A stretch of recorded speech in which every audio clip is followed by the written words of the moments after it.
one scene in this next stream, it's like I go back to visit someplace where I've worked before, and I notice that they had more women, but now when I'm sitting there, just a couple men come in. It feels like a medical setting. I'm joking with them where I'm wondering where the women are, because I know there's other women working in the facility, but in the place where I used to work right now, it feels like it's just filled with men. Now I have to go out in the corridors or other places to find the women. Basically, what you're describing is one of the reasons why things have such a problem, is that on the inner levels where healing and transformation is seemingly possible in the realms of creation, that somehow or another the feminine principle, which is actually everywhere and all around, but the catalyst of it, the part that is important to facilitating the magical unfoldment, that the catalyst is the spark plug for the magical unfoldment of creation, is kept in an outer corridor, so that the willfulness, the power and control, the perception of the masculine as it sees things that need to be done is not able to take it on and is not utilizing itself. In other words, it doesn't have the full picture.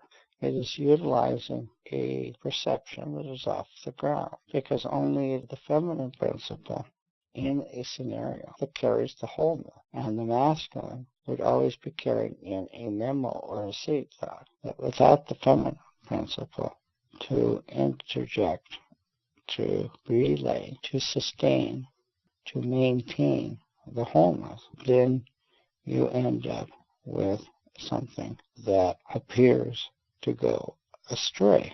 What appears to go astray is that what is able to open up and connect in terms of the wholeness tends to stay deviated in terms of reactionariness. In other words, there is a loss of presence, actual true presence. And true presence occurs by the principle of an overallness able to contain the energetics of seed energy of the masculine that is ungrounded. And the result of that then is an effect that is true healing, and that it takes on a responsibility over the whole of the universe.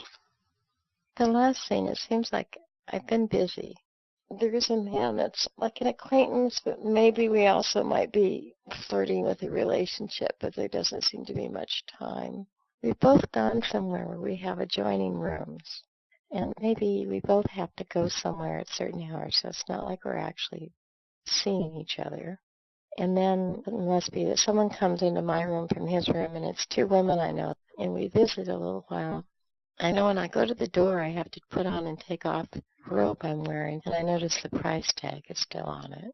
And when I visit with the two women, even though they can only stay a few minutes, I suddenly get the impression that the vibe is a little off, because one of them probably actually wants to go out with him and is becoming aware that I'm meeting with him in the morning or something, or that I have some kind of a relationship with him. And that's bothering her, but she never says anything. Then they leave, and I'm pondering that. And I think I must decide that I have to call him, but he's already left. And we do have a time when we're meeting in the morning. That's about all I remember from that dream. Whenever there's the perception of something being separate, then there is all the games that come into play to try to maintain the appearances and to support the idea that there's something that can be lost and something that can be found. And what all that does is it spurs on the neuroses of things, which lead to consequences, this being the initial impulses.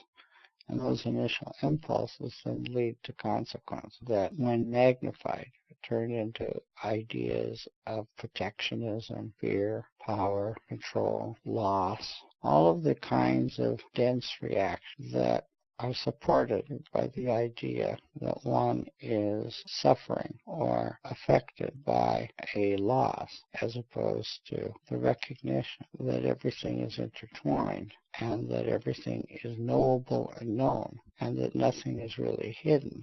But when we think that something can be found or realized if we go off on some agenda of separation on our own, that this will get us somewhere, When we take and do that, that's when we start all of the problems, as opposed to if one recognizes that everything comes together as one, and everything has always been one. It doesn't come together, it always has been one. The idea that it has to come together is actually part of the problem, because then that means that there is these choices and these mannerisms that have to be contended with or maintained. When you have that sort of thing going on, then you're going to have a slow and steady breakdown because you're disrespecting what life is really all about. You're choosing to act as if you're somehow separate from the whole, as if you're a unique body that's distinct from the whole body, as opposed to a cell in one body that works and functions in conjunction with the whole.